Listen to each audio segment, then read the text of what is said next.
Então, sejam todos bem-vindos. Nós estamos na sala virtual do Centro Espírita Maria de Nazaré, no programa Pautalk, fazendo o estudo do Livro dos Espíritos.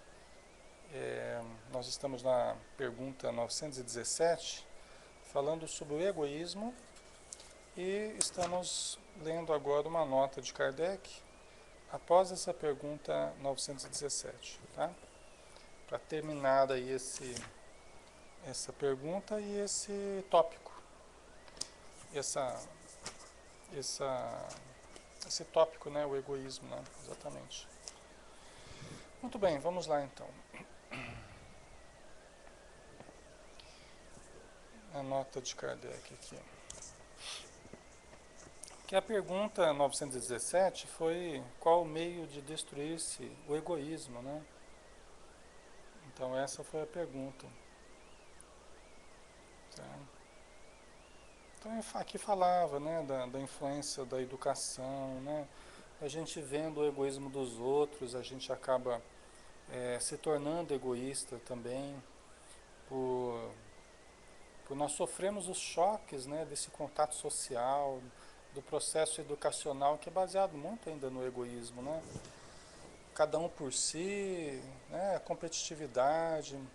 Então tudo isso ainda, né, faz com que as pessoas tenham uma atitude muito egoísta e a gente vai crescendo dentro dessa cultura e vamos continuando com essa cultura, né? Por isso que é preciso uma mudança educacional que sirva de base à mudança das instituições, né?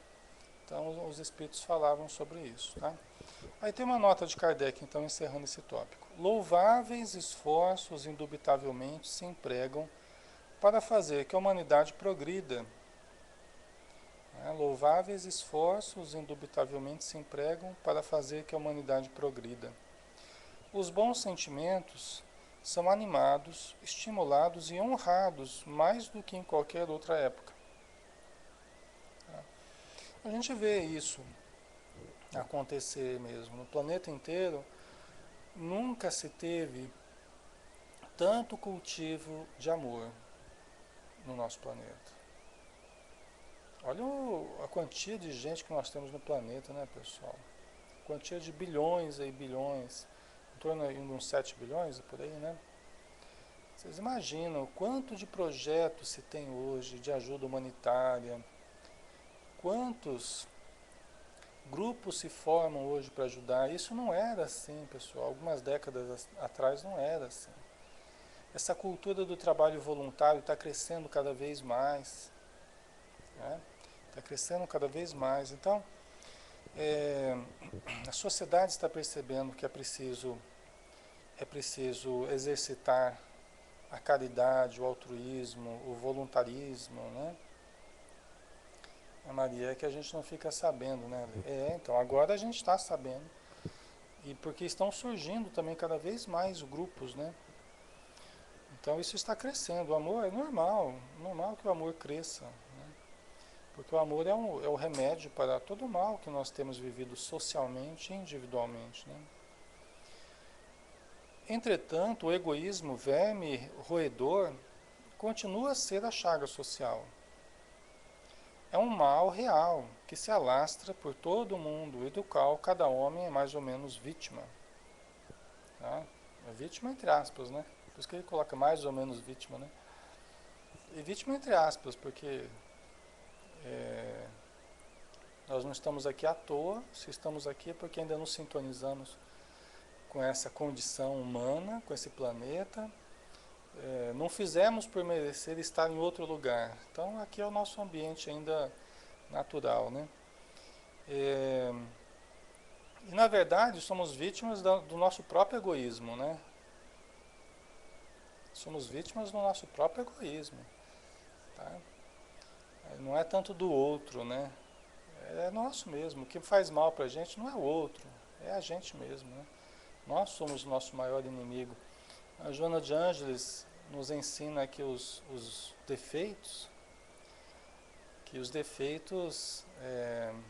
eles são os filhos diletos do ego. O que nós chamamos de defeitos são os filhos diletos do ego. Tá? Então é o ego exacerbado, é o ego imaturo, inseguro, né, que faz com que todos os defeitos surjam, né, na nossa vida social, na nossa vida de relação. Né? A sereia, estamos aprendendo a sair de nós mesmos, indo em busca do amor ao próximo em suas variadas situações. Verdade, sereia. O Joel, aqui é uma morada abençoada. Aqui será o paraíso, né?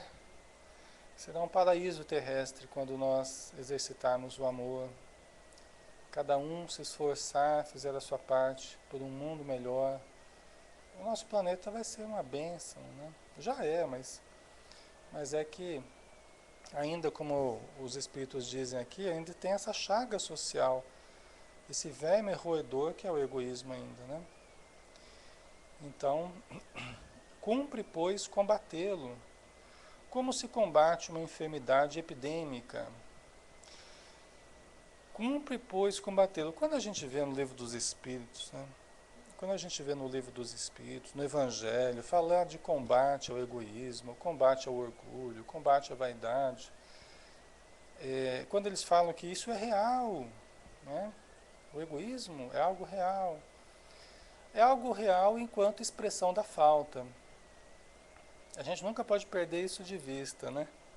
São categorias de análise, o que a gente chama de defeitos, são categorias de análise que só são reais enquanto expressão da falta, né? Expressão do vazio. Então, o vazio, em certo sentido, é real aquele vazio. Nós chamamos de egoísmo, nós chamamos de vaidade, nós chamamos de orgulho, né? É um vazio real, mas não deixa de ser vazio, né?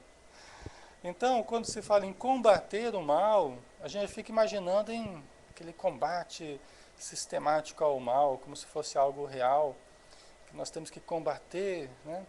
Até o Divaldo, numa das suas palestras, recentemente ele falava sobre isso, né? Que o nosso combate ao mal é fazendo o bem. Tem muita gente tentando combater orgulho, combater egoísmo, né? Dando murro no vazio, né?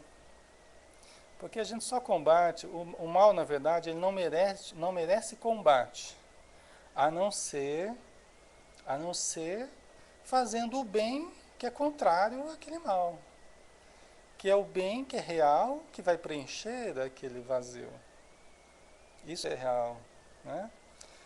É, então aí faz sentido. Até o Divaldo falava a questão de divulgação do mal, né? Às vezes você, para combater, essa é a mudança de atitude, essa é a mudança de filosofia, vamos dizer assim, de estratégia, porque tem muita gente querendo combater o mal e fica falando do mal, fica falando, né, dos certos autores e fica mais fazendo propaganda do mal, né?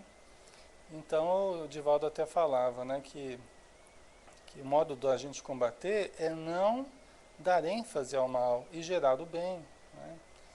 Então isso é interessante, é uma estratégia. Os nossos defeitos. Não adianta a gente ficar brigando com orgulho, brigando com vaidade. Ah, meu Deus, eu fui orgulhoso de novo, eu fui vaidoso, eu fui... Não adianta, gente, né? Nós temos que focar nas virtudes, que são justamente o que dá, são os comportamentos que irão preencher esses vazios que nós estamos chamando de defeitos, né? A Cida, Ale, tem horas que eu desanimo.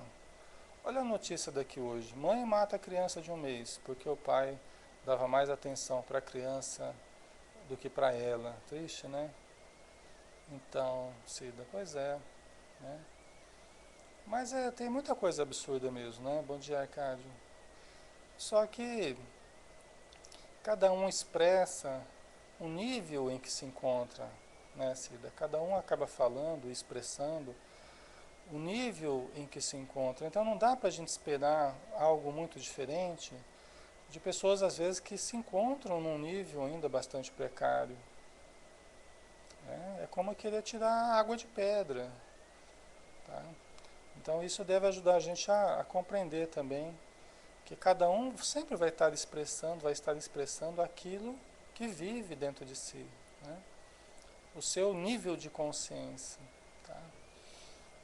Bom dia, Maristela, um abraço. Muito bem, pessoal, vamos lá, né? Continuando com Allan Kardec aqui. Para isso, deve-se proceder como procedem os médicos, ir à origem do mal. Procurem-se em todas as partes do organismo social, da família aos povos, da choupana ao palácio, todas as causas, todas as influências, que ostensiva ou ocultamente excitam, alimentam e desenvolvem o sentimento do egoísmo. Conhecidas as causas, o remédio se apresentará por si mesmo. Só restará então destruí-las, se não totalmente, de uma só vez, ao menos parcialmente. E o veneno, pouco a pouco, será eliminado. Então, aqui até do jeito que o Allan Kardec fala, da impressão de algo que nós temos que destruir mesmo, né? A gente tem adotado essa postura no movimento espírita, né? A questão é que essa visão, ela vai mudando mesmo com o tempo, tá? E o modo de destruirmos, né, é desfazer hábitos, é substituir hábitos infelizes por hábitos saudáveis, positivos, né? Sairmos de dentro de nós para irmos em busca do nosso próximo, né? Entrarmos em trabalhos voluntários, em que nós passamos a pensar um pouco mais na sociedade, passemos a exercitar um pouco mais o amor, né, socialmente. Isso faz com que o amor surja, né, e aquilo que é a expressão da falta do amor desapareça. Assim como quando você acende a luz, a escuridão desaparece, né? É construído algo novo, né, Joel? Então, substituir a predominância que o instinto tinha no nosso comportamento, já que a gente viu que egoísmo é muita expressão dos instintos, né? Da fase longa que nós passamos no nível instintivo, em que sermos egoístas era uma virtude, pessoal. Sermos egoístas, sermos possessivos, agressivos, era uma virtude, não é? Hoje, aquilo que fazia a gente sobreviver, hoje faz mal para a gente. Hoje dificulta o relacionamento na família, dificulta o relacionamento na sociedade. Mas já foi uma virtude no passado. Quando sobrevivia o mais forte, né? O mais forte ele acaba tinha mais vantagens. Hoje não. Hoje a verdadeira força é a força do amor, né? Esse que é o verdadeiro poder, é o poder do amor. Mais pode aquele que mais ama. Por isso que Deus é o mais poderoso, porque é o que mais ama, né? A sereia, difícil despojar-se do homem velho. Eu travo uma batalha comigo mesmo todos os dias. Então, sereia. É isso aí, né? É uma mudança gradual, né? Então, continuando aqui. Poderá ser longa a cura, porque numerosas são as causas, mas não é impossível. Contudo, ela só se obterá se o mal for atacado em sua raiz, isto é, pela educação, olha aí, pela educação. Esse é o modo de combatermos o mal. Então não é aquela briga de sairmos brigando com todo mundo. Porque assim, ó, a gente quer combater o mal no outro, né?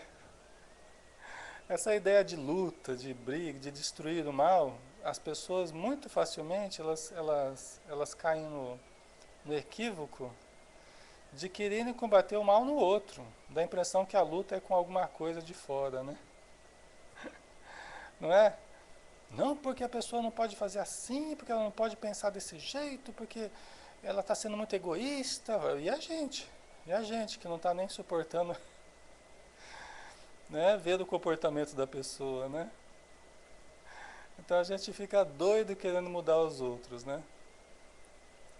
E não. O maior mal que nós temos que mudar, transformar, é o nosso próprio, é a mudança do nosso interior, né? Esse que é o foco. Quando a gente está tratando do mal de fora, querendo eliminar o mal de fora, ixi, gente, a religião já cometeu muitos erros nessa perspectiva. Em nome de Jesus, em nome do cristianismo, já se cometeu muito erro, tentando destruir o mal no outro. É complicado isso, né? A gente precisa tomar um cuidado danado com isso, né? Então, é a educação. E não é também a educação só do outro. Porque a gente, é a educação, então eu vou educar a pessoa, ela vai ver só. Eu vou dar um jeito, né? Não, nós temos que nos auto-educarmos. É como quando a gente vai fazer evangelho no lar, ou evangelho entre amigos, né? Aí começa ó, isso aqui, fulano, isso aqui é bom pra você, porque ó, você tá fazendo errado, você... O evangelho, pessoal, o evangelho é pra gente. O evangelho é pra gente. Faz uma leitura, isso aqui é para mim, não é para o outro. Se eu tenho esse hábito de sempre estar lembrando do outro quando a gente faz uma leitura do Evangelho, é sinal de que já tem um mecanismozinho ali dentro de mim que sempre quando alguma coisa me toca, eu já projeto para o outro, eu já mando para o outro, para fugir do autoencontro, para fugir da detecção das dificuldades dentro de mim, né? Então já tem um mecanismozinho de desvio, né? Desvio de rota, né? Já vai para o outro, né? Então começa aquela transferência de responsabilidade para o outro, né? A Maria, temos que dar o nosso exemplo de amor, né? Nós temos primeiro trazer para nós, né, Sil? Primeiro para nós. Não é material de exportação. Tudo que a gente está estudando aqui não é material de exportação. É material para uso próprio. Depois que usarmos, que digerirmos, que aproveitarmos, se quisermos passar, divulgar para os outros, ajudar se nos pedirem, ótimo, mas desde que nós tenhamos feito isso, feito esse uso, né, benéfico, né? Tá? É como aquela história da árvore, né, da árvore do Evangelho que Humberto de Campos fala, né?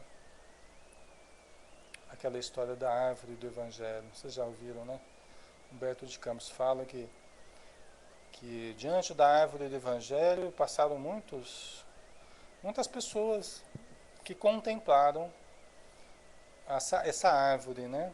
Suas folhas, seu caule, suas raízes, seus frutos, né?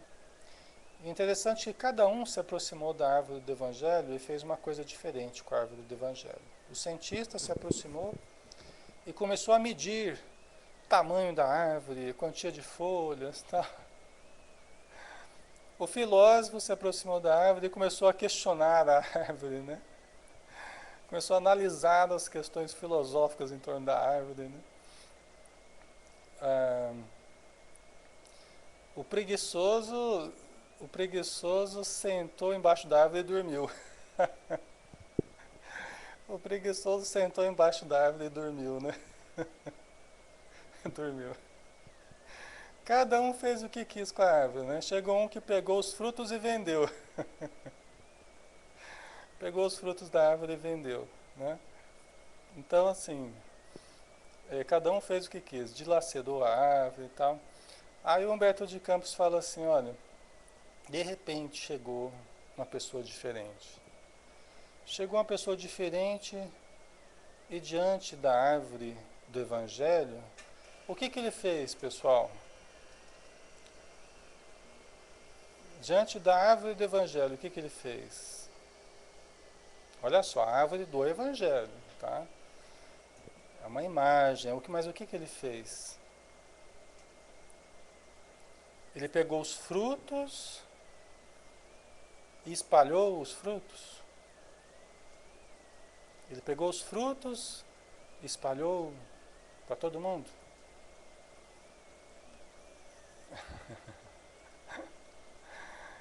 Essa pessoa diferente, ela chegou diante da árvore, diante dos frutos, colheu e comeu. E comeu. Comeu. Simples, né? É simples, né? Mas isso quer dizer que ele se aproveitou, ele digeriu aquele conteúdo, né? Ele colocou para dentro dele os frutos da árvore do Evangelho, digeriu aquilo, né? É o que nós precisamos fazer, né? A gente pega os frutos e quer passar para os outros, ou quer vender, ou quer ficar contabilizando, né? Sistematizando e tal. O Evangelho é primeiro para nós, né? Essa é a lição. E que nós só temos que aproveitar desses frutos, né? Digeri-los, né? Interiorizar esses frutos do Evangelho. Tá? Vamos ver aqui. Uhum. Aí, contudo, ela só se obterá se o mal for atacado em sua raiz. Isto é, pela educação, não por essa educação que tende a fazer homens instruídos, mas mas pela que tende a fazer homens de bem, tá? Que é um problema que a gente vê hoje, né? Hoje a educação ela não tem visado fazer homens de bem, ela tem visado passar no vestibular, né? Essa é a grande realidade. Os anos e anos que a gente fica na escola, está sempre preparando, uma coisa preparando para outra, preparando, preparando, para chegar no final do processo educacional, qual que é o objetivo final? Passar no vestibular. Né? Por isso que a gente vê, às vezes, né, pessoas que passaram lá em medicina, vamos entender assim, a título geral, vamos entender assim, como sendo o protótipo, o resultado final, a pedra de toque, né? A menina dos olhos do nosso processo educacional, não é? Fulano passou em medicina, nossa, né? É uma alegria na família, na sociedade, a pessoa é lançada nos píncaros da consideração social, porque afinal de contas vai ser médico, né?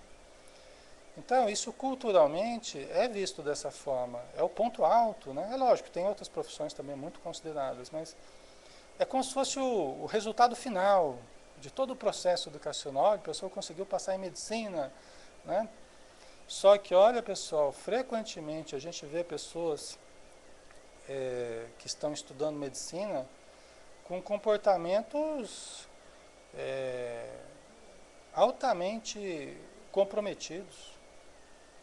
Eu falo isso justamente porque a medicina é o protótipo do ser que nós estamos produzindo, né? O mais elevado padrão né? E a gente vê às vezes na UEL aqui em Londrina com os estudantes, os casos que têm surgido com estudantes de medicina, problemas éticos, problemas complicadíssimos, assim, que vai parar na imprensa e tem uma repercussão enorme, né? Por quê? Porque a nossa educação, ela não tem visado mesmo produzir homens de bem. Tem visado produzir super inteligências, muitas vezes com um comportamento psicopata, psicótico, né? Onde às vezes a pessoa decora tudo, mas chega na universidade com um comportamento altamente comprometido. Tá? Então é uma coisa para se pensar, né? Talvez a educação precise sofrer algumas alterações ao longo do tempo, né? Haja visto também, né, o número de usuários de droga no meio acadêmico, né? Não somente médicos, se bem que o CRP, CRM tem programas hoje só para atender a usuários de droga dentro do CRM. Tal a dimensão que tomou o uso de drogas, né, dentro da classe médica. E existe em qualquer classe, né? Mas é uma coisa só para a gente pensar, né? Quando se conhecer a arte de manejar os caracteres, como se conhece a de manejar as inteligências, conseguir-se-á corrigi-los, do mesmo modo que se aprumam plantas novas. Essa arte, porém, exige muito tato, muita experiência e profunda observação. É grave erro pensar-se que, para exercê-la com proveito, baste o conhecimento da ciência. Quem acompanhar assim o filho do rico como do pobre, desde o instante do nascimento, e observar todas as influências perniciosas que sobre eles atuam, em consequência da fraqueza e da incúria e da ignorância dos que os dirigem, observando igualmente com quanta frequência falham os meios empregados para moralizá-los, não poderá espantar-se de encontrar pelo mundo tantas esquisitices. né? Quer dizer, o Allan Kardec colocando aqui, né? Se nós conhecêssemos um pouco mais de educação, tivéssemos um referencial mais saudável para passarmos para as nossas crianças, né? E deixássemos essas influências perniciosas de lado, que hoje permeiam muito do tempo dos nossos filhos, né? Das atividades dos nossos filhos, influências perniciosas mesmo, né? E tudo isso em consequência da fraqueza, da incúria e da ignorância dos que os dirigem. Quer dizer, a nossa fraqueza, a nossa incúria e a nossa ignorância, né? Então, não dá para a gente estranhar tanta esquisitice que tem ainda no planeta, né? Faça-se com o moral o que se faz com a inteligência, e ver-se-á que, se há naturezas refratárias, muito maior do que se julga é o número das que apenas reclamam boa cultura para produzir bons frutos, né? Então, assim, é interessante isso que o Allan Kardec está falando, né? Fazer como moral o que se faz com inteligência. Já pensou, pessoal? Se nós exigíssemos, se nós educássemos, se estudássemos os aspectos morais na escola, assim como a gente faz com o intelectual, assim como a gente estuda geografia, história, matemática, né? Português, inglês, se nós ensinássemos a lidar com as questões profundas, com defeitos, virtudes, paixões, carências, né? Complexos, insegurança. Como seria bom, desde pequenininho, estar sendo exercitado naquilo que é o essencial. Estudarmos o essencial é estudarmos o ser. Uma educação pautada no ser, no conhecimento do ser. O que ocorre dentro do ser? Sentimentos, pensamentos, emoções, não é? Só que isso a gente não aprende na escola. Olha que coisa incrível. O mais importante a gente não aprende, né? O mais importante a gente não aprende a nos conhecer. Aliás, as escolas não querem nos conhecer. A escola não quer nos conhecer. Não está nem aí para o que a gente tem a dizer, não é? Você tem que, como aluno, sentar lá e ficar quieto. Não fazer bagunça, já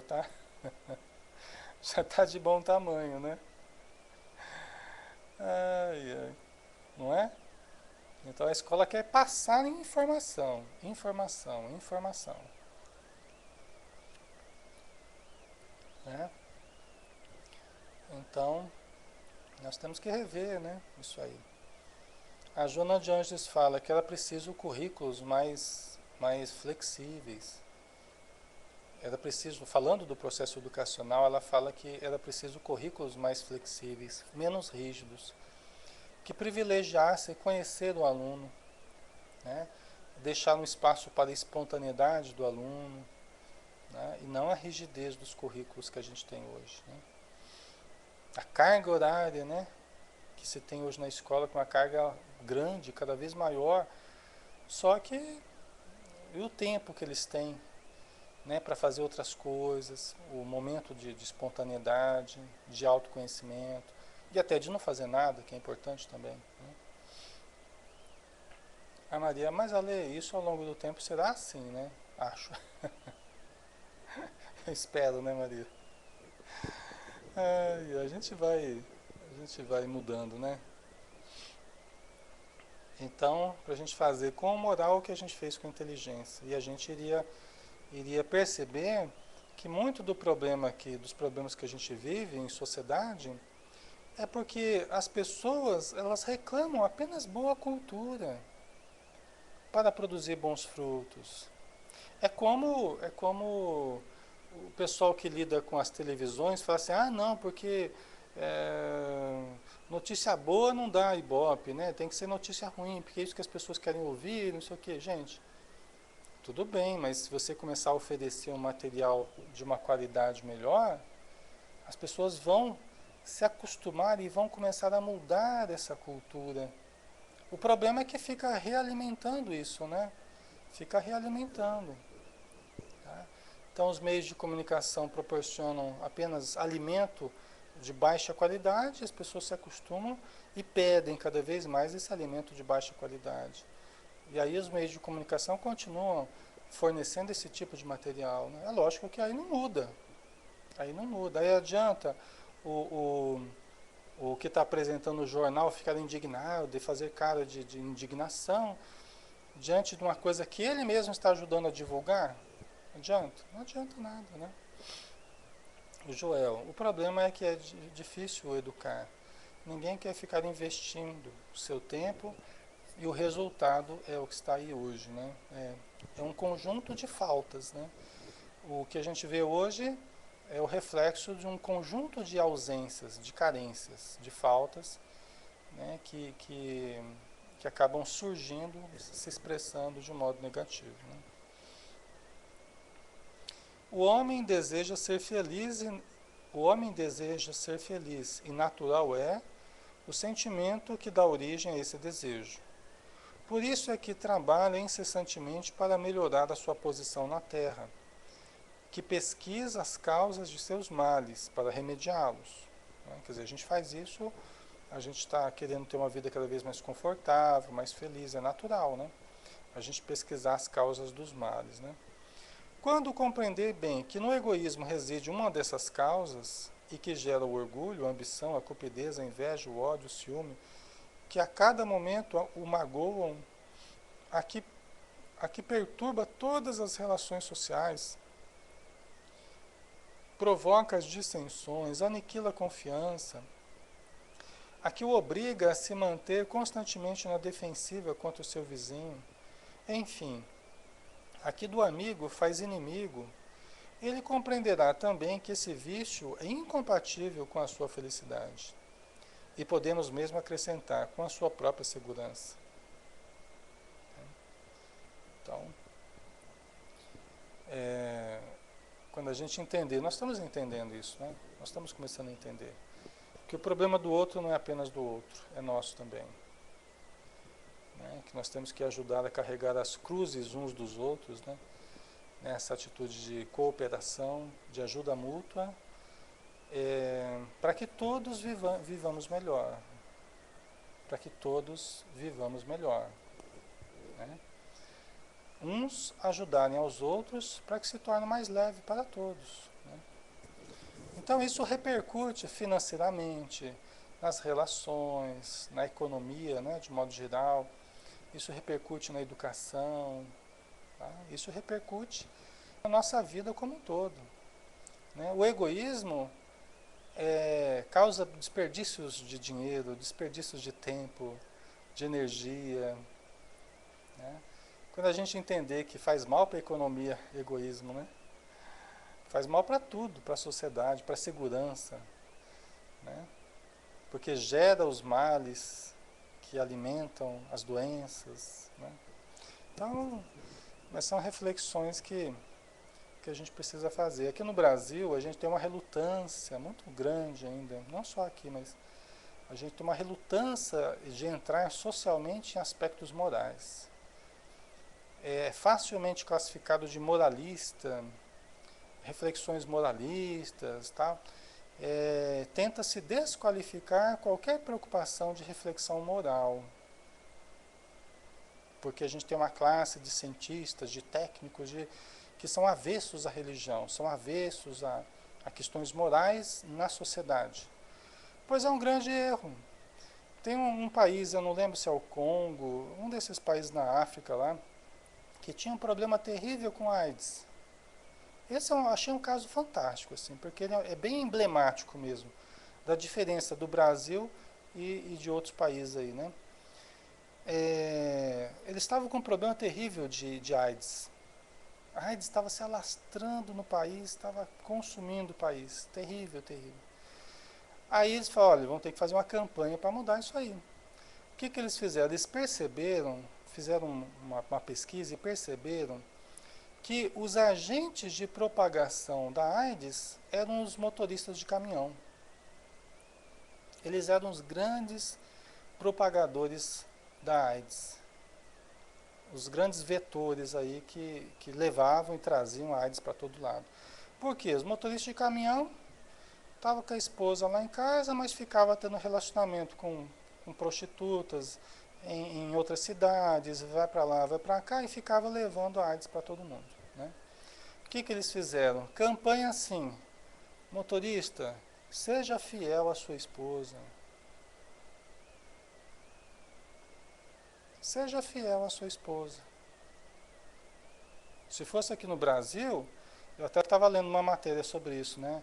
Já ia entrar um monte de questões, gente defendendo, né, que é uma campanha moralista, que não sei o quê. O motorista ande na linha, né? Pois olha, foi um grande sucesso. Foi um grande sucesso de eficácia da campanha, porque a gente sabe aqui no Brasil, por exemplo, que as campanhas que são feitas, elas não obtêm o resultado esperado. Por quê? Porque a estratégia é equivocada, né? Não está atingindo na raiz do problema. A raiz do problema da AIDS, nessa situação que eu falei aí, é do problema moral. Olha, trair a esposa, ser infiel, é um problema de ordem moral, de não saber superar os instintos, né? De não saber lidar com as próprias necessidades sexuais, e diante da carência a pessoa facilmente se entregava.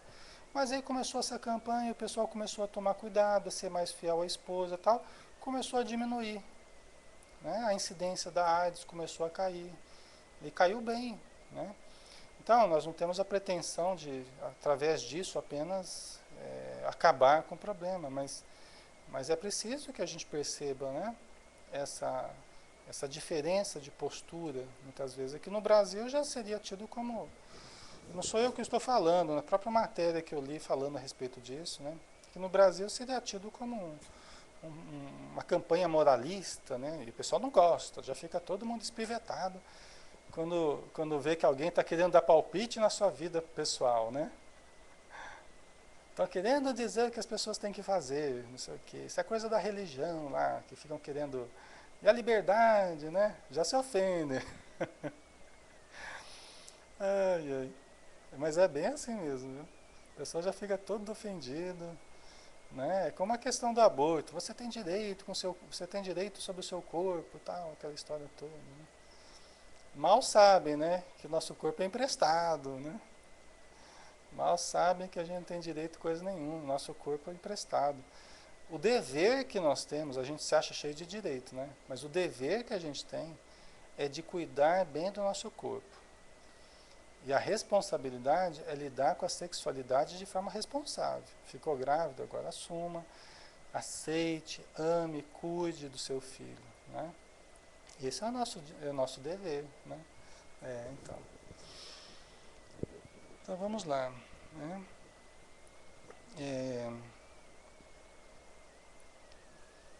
Deixa eu ver, estamos terminando aqui.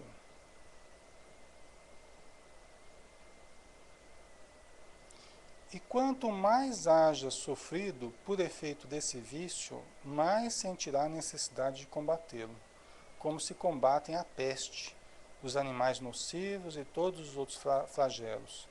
O seu próprio interesse a isso o induzirá, né? Se a gente perceber que o egoísmo é essa peste aí que se alastra, né? Quanto mais a gente sofre com isso, mais a gente vai perceber a importância da gente superar essa atitude nefasta, né? O egoísmo é a fonte de todos os vícios, como a caridade o é de todas as virtudes. Destruir um e desenvolver a outra, tal deve ser o alvo de todos os esforços do homem, se quiser assegurar a sua felicidade neste mundo, tanto quanto no futuro. Na verdade, trabalhar pela caridade já é diminuir a influência do egoísmo, né? Já é. Aqui ele colocou destruir o egoísmo e se esforçar pela caridade, né? Na verdade, se esforçar pela atitude caridosa já é trabalhar por desfazer o egoísmo, né? Os espaços vazios aí. Pessoal, você vê que é tudo coisa fácil de fazer, né? Hoje, por exemplo, vocês já vão sair daqui capacitados.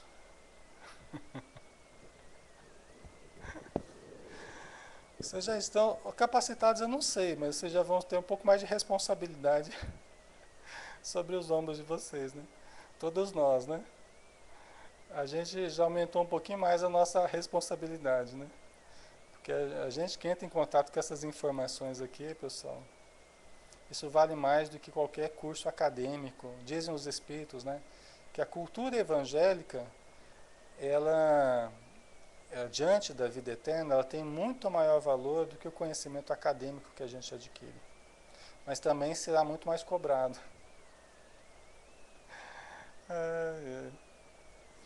Ajuda. Depois que teve a informação, não tem mais como correr, né? É isso aí. Então, os caracteres do homem de bem. Pergunta 918.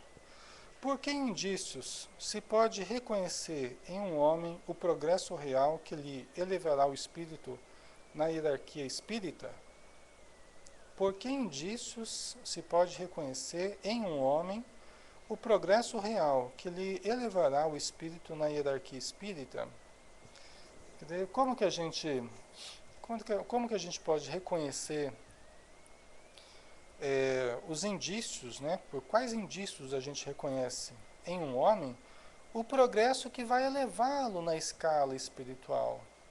Quais são esses indícios, pessoal? Tem alguma coisa que dá para a gente medir aí, a gente perceber, a gente observar? O que vocês acham?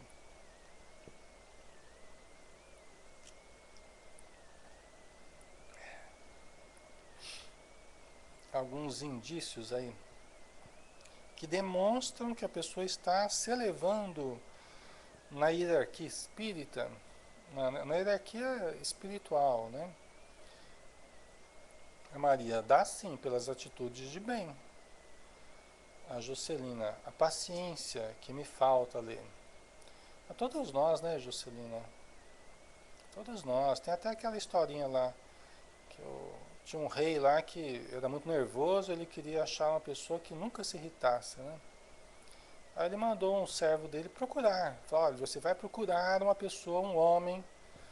Eu preciso saber se existe alguém, um homem que nunca se irrite. Aí o funcionário dele lá, o servo dele, saiu procurando um homem que nunca se irritasse, né? E aí ele foi observando as pessoas, né? Andando nas ruas, nas cidades, observando um, observando outro. Aí um dia ele viu uma pessoa, nossa, a pessoa na finura, no trato, delicadeza, educação, tal, respeito, conversava com todos ali no seu trabalho de uma forma tão mansa, tão equilibrada, tal. Ah, achei o cabra, achei o cabra, né? Ah, achei o cidadão aqui que o rei estava procurando, né? Aí ele acompanhou a pessoa, foi observando até a casa dela, a casa do homem lá, né? E ficou observando ele em casa. Ixi, aí o homem em casa era um terror, era um tirano. O homem em casa era um demônio encarnado, né? Brincadeira, mas tratava todo mundo bem fora de casa, no trabalho, mas em casa era complicadíssimo. Tratava todo mundo mal, nos cascos, tal, aquela situação toda. Eu falei, isso aí não dá não. Esse aí não dá. Né? Aí ele, olhando, procurando outra pessoa, ele achou uma pessoa que com a família era um doce, uma ternura, né? Era uma pessoa fácil de lidar e tal, mas ele foi observar na sociedade, a pessoa também não tinha jeito, né? Era o inverso. Na sociedade, no trabalho, o cara era um carrasco, né? Falei, isso aí também não dá para eu levar lá pro meu rei, né? Até que procurando, ele acabou achando uma pessoa que na vida social não falava nada, tranquilo, sereno, nunca brigava com ninguém. Aí ele foi observar a pessoa em casa também, tranquilo, não se irritava, não brigava, não falava, não reclamava, né? Aquela coisa bem tranquila. Ah, esse cara, é esse mesmo que eu vou levar. Só que quando ele foi conversar com a pessoa, só tinha um problema, ele era mudo. Ele era mudo. Mudo ou surdo mudo, alguma coisa assim. Moral da história, né? Não existe, né? Por enquanto aqui na Terra, que não seja um estímulo para gente relaxar no nosso esforço, mas pelo menos para gente se perdoar, né? Se compreender um pouco também. Não adianta a gente ficar ficando bravo porque a gente se irrita, né? A gente ficar bravo com a gente porque a gente se irrita, né? Ficar desanimado porque é irritado, aí vai virando um monte de problemas ao mesmo tempo, né? Além da irritação, você tem ainda o desânimo agora para dar conta, né? Então a gente tem que compreender e devagarzinho nos transformarmos, né? Então, por que indícios se pode reconhecer em um homem o progresso real que lhe elevará o espírito na hierarquia espírita? O espírito prova a sua elevação quando todos os atos de sua vida corporal representam a prática da lei de Deus e quando antecipadamente compreende a vida espiritual. Tá? Então, olha lá a resposta dos espíritos, né? O espírito prova a sua elevação quando todos os atos de sua vida corporal representam a prática da lei de Deus. Isso quer dizer o quê? Quer dizer que quando o self, o espírito, ele está bem ajustado com o ego, a nossa vida do dia a dia. Vamos entender como sendo o ego. A nossa vida de relação com o mundo de fora. Quando em cada ato do nosso dia a dia, nós sejamos movidos pelo self, né? Movidos pelo espírito, pelo amor, como Jesus o foi, né? Então aí nós podemos entender, né? Isso é um indício da sua elevação. Ah, Alexandre, mas então eu estou bem longe de Jesus. Tudo bem, eu também. A gente precisa detectar isso, que a gente está longe mesmo, né? Mas que nós podemos, passo a passo, nos aproximarmos. Isso não é assim, ah, eu estou de um jeito hoje, amanhã já estou de outro. Ou eu sou bom, ou eu sou mal, ou eu sou certo, ou eu sou errado. A coisa não é tão assim, dicotômica. Não é tão 8.800 assim. A gente tem uma área luz, a gente tem uma área de sombra, elas coexistem ao mesmo tempo. Nós temos momentos de amor, nós temos momentos em que nós sentimos raiva ainda. Nós temos. Nós precisamos perceber isso, não adianta eu negar isso, né? Por quê? O que acontece com a gente, pessoal, é que nós não temos um amor constante ainda. Jesus tinha um amor constante. Nós não temos. Nosso amor, ele sofre interrupções. A gente ama num certo momento e daí interrompe, aí vem raiva, aí vem... Não é aquele amor constante. É um amor ainda oscilante. Nós precisamos cultivar o amor para que ele seja cada vez mais permanente, cada vez mais constante, né? Como Jesus foi, né? Mas isso ao longo de, né, você vê, o nosso planeta tem em torno de 5 bilhões de anos, aproximadamente. Jesus, há 5 bilhões de anos, ele já era um espírito puro. Há 5 bilhões de anos, ele já era um espírito puro. Então, olha a distância que nos afasta, né? Então não dá para a gente se comparar, né? Não dá. Por isso que é gradual, né? É gradual, nós temos que a cada dia queremos ser felizes, nós podemos amar um pouquinho mais a cada dia, compreender, fazer o bem, fazer a caridade, escutar, falar o bem, né? É o que nós podemos fazer hoje. Ah, Alexandre, mas eu queria fazer uma coisa grande, uma coisa bonita. Primeiro faça as coisas pequenas, depois pense nas coisas grandes. Aliás, as coisas grandes, elas serão a união de várias coisas pequenas que você fará no dia a dia, né? Então, vamos dar valor às coisas pequeninas que nós podemos fazer e que dão bons resultados, que já fazem a gente ficar feliz, né? Pessoal, vamos dar uma paradinha aqui. Nessa pergunta tem uma nota de Kardec também, mas é uma nota grande aqui que vai demorar um pouco, tá? Aí na semana que vem a gente repete essa 918, aí a gente já engrena na nota, tá? Porque está entrando em outro tópico, né? Caracteres do homem de bem. Inclusive, acho que na semana que vem a gente faz apenas esse caracteres de homem de bem. Vamos ver, tá? Como é que vai o ritmo do estudo aí, tá bom? Então, muito obrigado pelo carinho de todos, pela presença, tá? Sempre agradável. Os nossos irmãos aqui do Pautalk, também do Facebook, tá?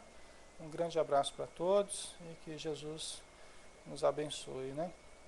E quem quiser, vou aqui é, divulgar para vocês aqui também antes de soltar aqui o microfone, né?